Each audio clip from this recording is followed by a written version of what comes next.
Bonjour à tous et bienvenue dans ce cours de Team sur les fichiers, les réseaux et Internet. Alors c'est un cours qui couvre beaucoup de choses, qui essaie de partir des bases et d'aller jusqu'à Internet. Qu'est-ce que c'est Internet? Donc, on va partir de la base. Qu'est-ce qu'un fichier informatique? Alors, un fichier informatique, enfin, intrinsèquement, je veux dire vraiment sa vraie nature, c'est en pratique, hop, une suite de 0 et de 1. Une suite de 0 et de 1. On appelle ça le binaire. Le binaire, faut pas que ça vous fasse peur comme mot, hein. C'est juste un code. C'est comme le morse. Le morse, vous savez, chaque lettre est représentée par des traits et des points. Et ben en binaire, c'est pareil.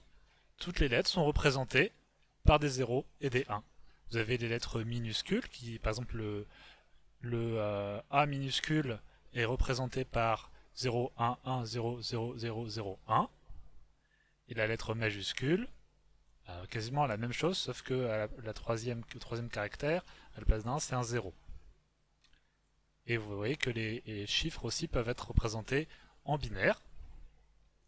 Alors, vous avez donc tous les caractères qui peuvent être représentés comme ça. Vous avez ici la colonne, hop, la colonne des binaires qui est là, et la colonne des caractères qui est là. Donc vous voyez, 0 c'est ça en binaire. Et si on descend un petit peu, vous avez tous les caractères que vous pouvez imaginer là qui ont leur code en binaire qui est unique. Vous voyez, on descend. Vous avez encore plein de choses différentes. Vous voyez, tous les caractères sont représentés par 8, 0 ou 1 comme ça. Là, il y en a 4, là, il y en a 4. Et en fait, ça, chaque caractère qui peut être un 0 ou un 1, on appelle ça un bit, B-I-T. Et quand il y en a 8, on appelle ça un octet. Alors, hop, on le met ici. Donc un caractère binaire 0 ou 1 est appelé un bit, et 8 bits sont appelés un octet. Au passage, on verra ça dans un autre cours, je pense, mais vous savez que dans un kilomètre, il y a 1000 mètres, et bien dans un kilo-octet, il y a 1000 octets. Et dans un mégaoctet, il y a 1 million d'octets. Donc 8 millions de bits. Donc en fait, ces mots que vous connaissez, mégaoctet, gigaoctet, ils parlent juste d'une quantité de 0 et de 1. C'est juste une manière de dire 8 millions de 0 et de 1 ou 8 milliards de 0 et de 1. Ça va plus vite de dire mégaoctet, kilooctet, gigaoctet. Voilà. Donc maintenant vous savez que ces lettres-là, sous les caractères, peuvent être codées avec une suite de 0 et de 1. On va faire un petit exemple. Par exemple, le mot pomme. Comment est-ce qu'on l'écrit en binaire? Alors, je pourrais me fatiguer à aller chercher la lettre P, c'est ça, la lettre O, c'est ça, la lettre M, c'est ça, puis chercher la E, puis recopier. On va faire plus simple. Il y a des sites qui le font. Par exemple, là, si je tape pomme, hop, et je fais convert, il me convertit directement le mot pomme en binaire. Je le prends, hop, et je le mets ici. Tac. Et je le centre. Voilà, ça c'est pomme, écrit en binaire. Donc ça prend de la place, hein, vous voyez. Et vous voyez que ça peut prendre très vite beaucoup de place. Par exemple, on va prendre la phrase les chaussettes de l'archiduchesse sont-elles sèches ou archi-sèches? On la prend. Je vais venir la copier-coller ici. Je vais juste enlever l'accent là, les deux lettres avec des accents, parce que je ne sais pas comment ça, ce convertisseur il le gère. Et je mets juste cette apostrophe là, voilà, comme ça. Et voilà. Donc la phrase que j'ai écrite, ça fait ça. Donc là, ça fait beaucoup. Je vais être obligé de l'écrire en un peu plus petit. Alors, beaucoup plus petit. Voilà. Vous voyez que ça prend très vite beaucoup de place. Alors, mais à quoi ça sert si ça prend plus de place?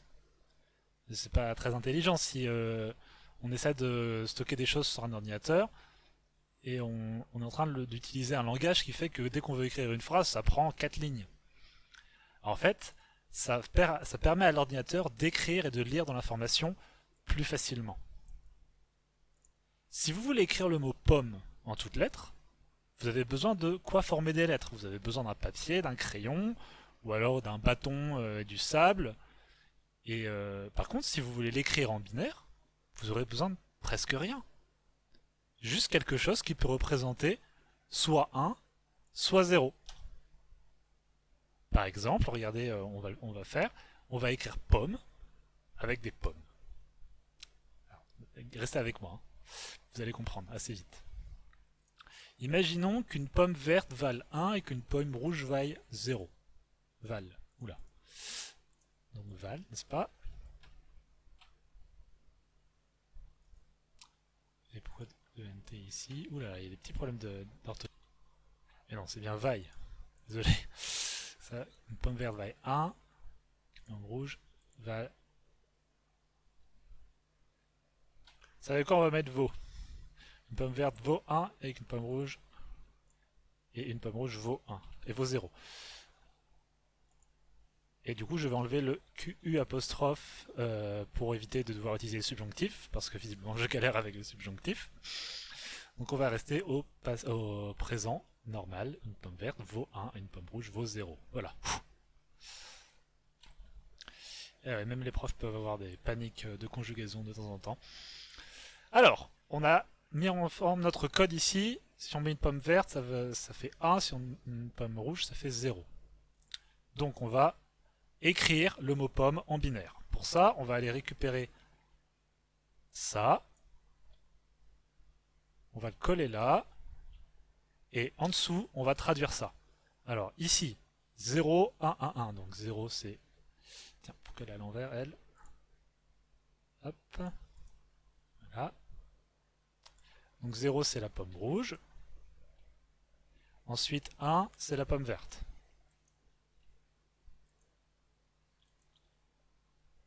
Un petit peu trop grande la pomme verte, excusez-moi.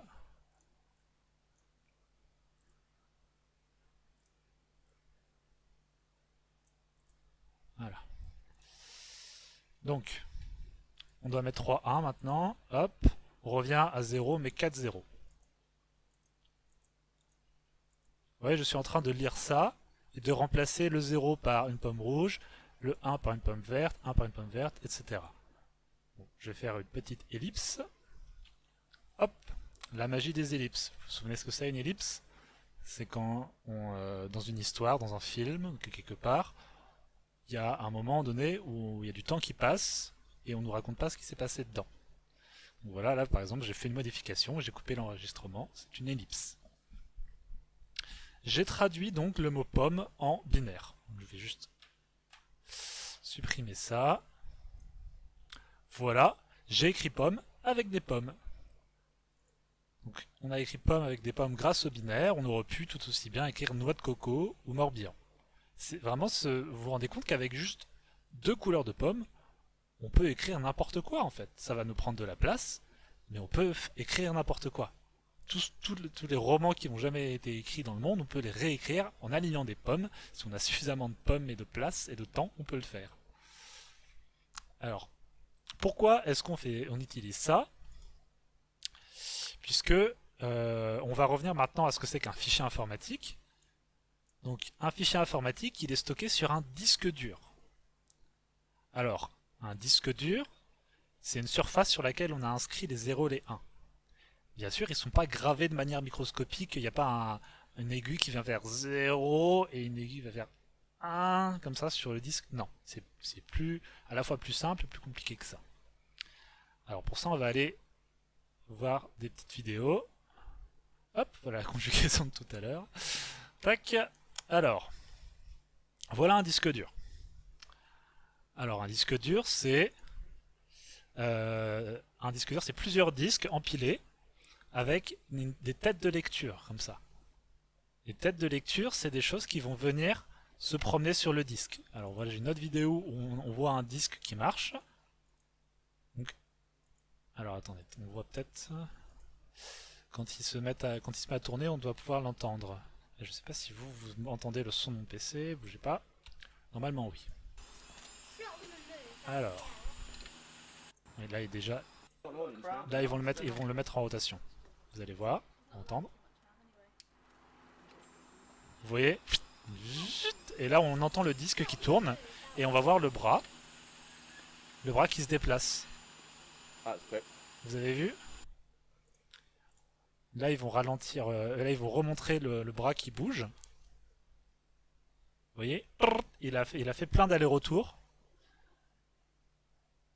pour venir se déplacer sur le disque. Donc là ils vont ralentir 40 fois la vidéo pour qu'on voit le bras qui se promène sur le disque. On voit le disque qui tourne et le bras qui vient promener. Alors ce qu'il a au bout, on appelle ça une tête de lecture. Et cette tête de lecture, elle se déplace au-dessus du disque pendant qu'il tourne. Comme ça, il peut atteindre tous les endroits du disque. Cette tête de lecture peut passer au-dessus. Et dans la vidéo, vu que c'est une chaîne un peu rigolote, ils ont décidé au ralenti de balancer de l'eau sur un disque dur qui tourne. Faut pas faire ça, hein.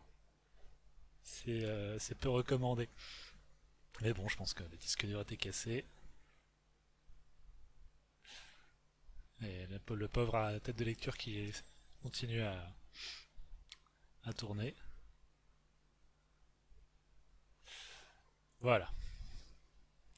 Donc voilà, ce disque-là tourne et la tête de lecture vient se déplacer pour pouvoir se mettre au-dessus de n'importe quel endroit du disque. Mais qu'est-ce que c'est ce disque? Qu'est-ce qu'il y a dedans? Alors du coup là, il zoome sur la tête de lecture. Et le disque, c'est... si vous zoomez... Alors, est-ce qu'il veut nous montrer? Voilà, si vous zoomez sur le disque, vous avez plein de petites régions, comme ça. Hop, attendez. Voilà. Vous avez plein de petites régions qui sont séparées, qui ont des propriétés un petit peu différentes. Et en fait, ces régions-là, c'est des régions qu'on peut magnétiser. Vous savez que les aimants, ça a un pôle nord et un pôle sud. Enfin, peut-être que vous ne le savez pas, mais en fait, si, un aimant, ça a un sens. C'est pour ça que la boussole, elle s'oriente dans le champ magnétique de la Terre, parce que c'est un aimant qui met son sens dans le sens de l'aimant de la Terre. Donc, sur le disque du disque dur, il y a plein de zones qui peuvent être transformées en un aimant, dans un sens ou dans l'autre. Et du coup, vous avez par exemple ici un aimant qui est dans un sens, et là un aimant qui est dans l'autre. C'est la couleur qui dit dans quel sens il est. Et donc la vidéo, voilà. Et donc chaque région, chaque petit aimant correspond à un bit, à un 0, à un 1. Donc voilà le sens des aimants.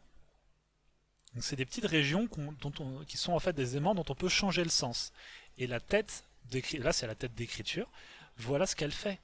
Avec un 0 qui arrive sous forme d'un signal électrique, elle vient changer, vous avez vu, changer le sens de l'aimant sur le disque pendant que le disque est en train de tourner et que ça défile sous la tête. Et bien la tête, tac tac tac tac tac, elle vient changer le sens des petits aimants sur le disque. Vous voyez, des 1, des 0, et qui viennent être inscrits dans le disque, comme ça. Parce que ça, en fait, c'est un aimant qui est alimenté par les signaux électriques des 0 et de 1. Et c'est cet aimant-là qui vient réaligner les petits aimants du disque, par magnétisme.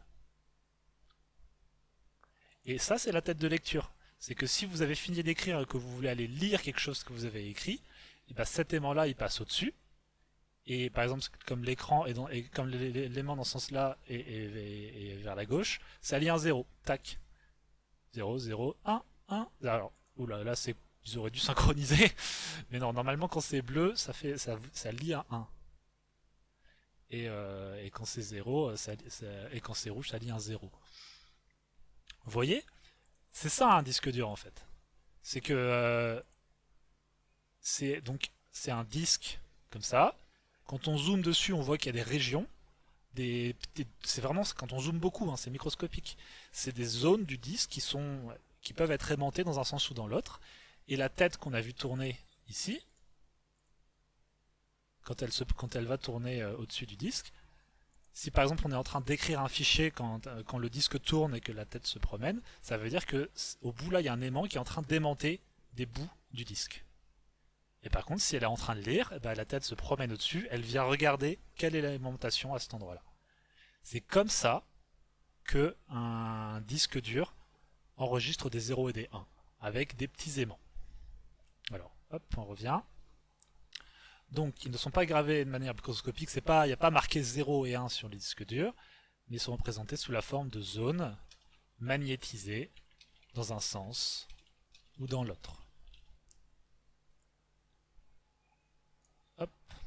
Et à quoi ça peut ressembler ça? Voilà, là il y a une image d'un disque dur zoomé, c'est une photo d'un disque dur qui mesure l'orientation magnétique, et ces barres là, c'est des zones magnétisées. Là c'est magnétisé en -1, enfin c'est magnétisé de manière négative donc ça va être un 0, et quand c'est rouge c'est magnétisé de manière positive, ça sera un 1. Donc là vous avez probablement 2 1, 1 0, 1 0, 1 1, 0. Enfin, vous voyez c'est cette idée là. Et donc je vous ai mis une photo de disque dur avec la tête qui vient se promener autour de ces zones là pour soit les écrire, soit les lire.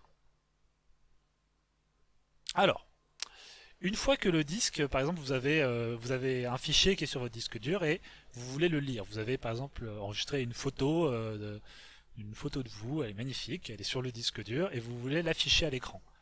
Donc vous prenez votre souris et vous allez cliquer dessus sur le dossier que l'écran vous affiche.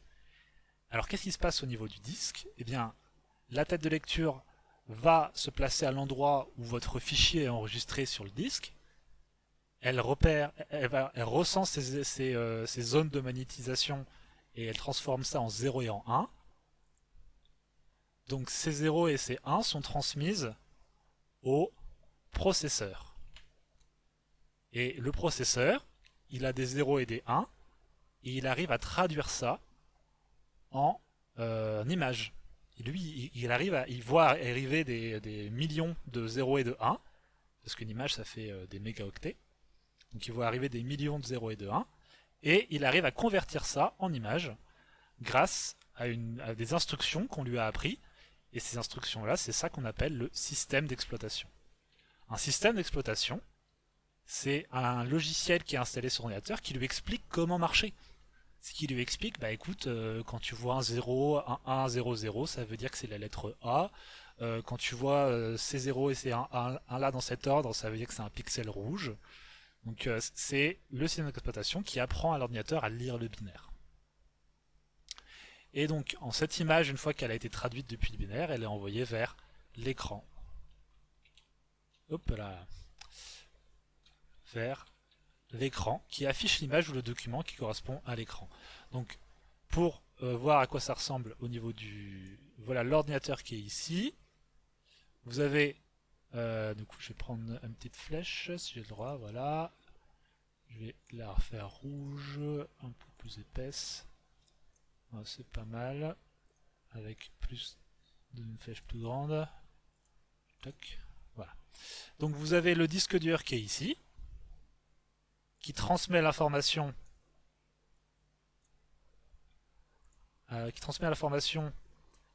carte mère, c'est-à-dire au processeur qui est là. Enfin la carte mère c'est différent, mais le processeur est là. Et c'est ce processeur-là qui envoie l'information à l'écran. Et c'est l'écran qui, quand il reçoit l'information de l'image qu'il doit afficher, il arrive... Oh là là. Ouh là là, on se calme. Voilà. Le disque dur envoie l'information au processeur. Le processeur envoie ça à l'écran qui affiche l'image. Voilà, on est parti. Maintenant, vous savez ce que c'est qu'un fichier. C'est des zones qui sont magnétisées dans un sens ou dans l'autre. Et vous savez que ça veut dire que c'est des 0 et des 1. Et vous savez que votre ordinateur, maintenant, il peut lire ces 0 et ces 1 et les traduire soit en texte, soit en image, soit en son. Et ça, c'est le système d'exploitation qui lui explique comment faire. Et donc c'est soit Windows, soit Android, si c'est un téléphone, etc. Alors, au passage, à propos des téléphones, dans un téléphone, vous n'avez pas ce genre de bestiole. vous avez rien qui tourne avec une aiguille qui vient dessus, parce que ça, c'est une très mauvaise idée de l'utiliser pendant que ça bouge. C'est-à-dire que si votre ordinateur est en train de lire un fichier, il ne faut pas prendre l'unité centrale et la secouer comme un bœuf, parce que ça risque de casser le disque dur. Donc pour un téléphone, c'est pas idéal. C'est pour ça que c'est pas des disques durs, mais c'est des disques, ce qu'on appelle des disques SSD. Je ne vais pas vous expliquer. C'est une autre technologie, mais ça remplit le même rôle. Il y a des zones dedans, et qui sont soit dans un état, soit dans l'autre. Donc c'est des 0 et des 1. Ok. On continue avec les transferts de données.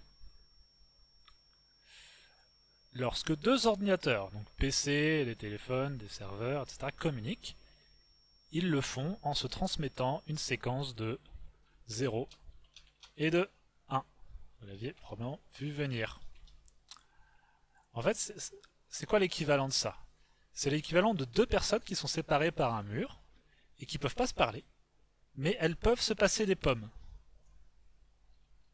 dans un tuyau. Grâce à ça,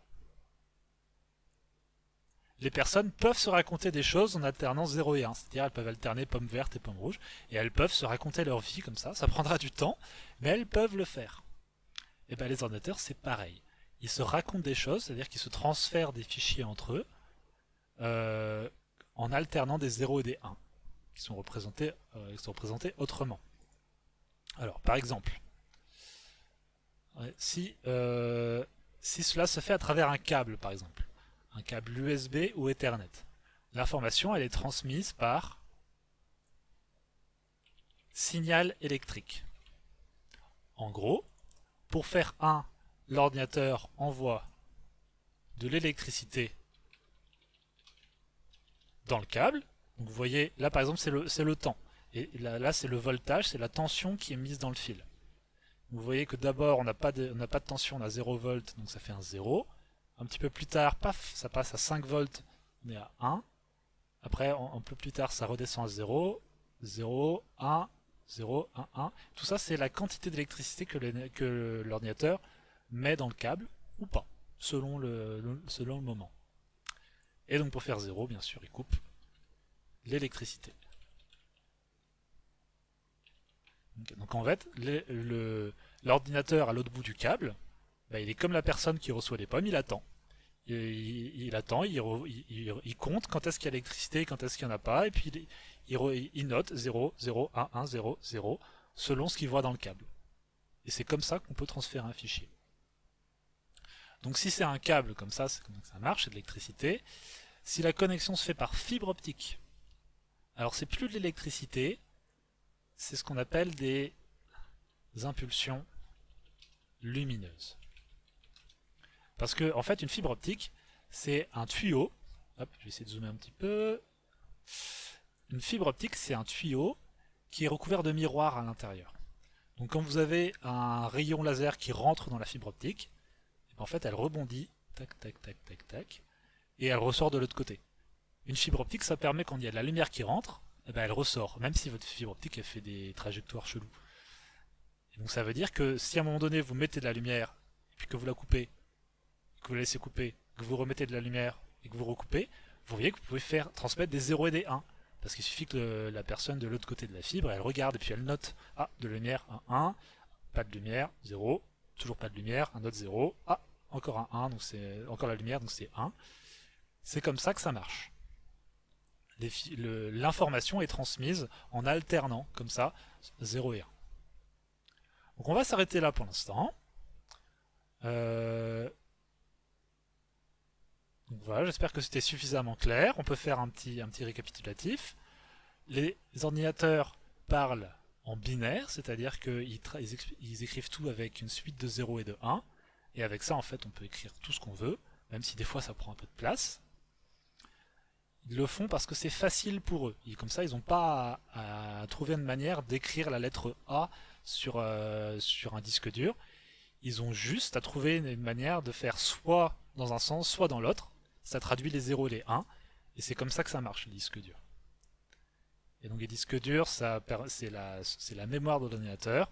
C'est le processeur qui lit cette mémoire et qui l'envoie à l'écran pour que l'écran traduise ce qu'il y a sur le disque dur. Et donc quand les ordinateurs parlent entre eux, ils se transfèrent ces 0 et ces 1, soit si c'est un câble USB ou Ethernet, c'est par électricité, si c'est dans une fibre optique, c'est par impulsion lumineuse. Et on verra la prochaine fois, dans la suite de ce cours-là, comment les ordinateurs font pour communiquer entre eux quand il n'y a pas de câble. Votre téléphone, quand vous voulez aller sur Internet avec, vous ne devez pas le brancher à quelque chose. L'information lui arrive sans fil. Donc comment est-ce que le téléphone il arrive à capter les 0 et les 1 dans l'air? On verra ça la prochaine fois. À bientôt.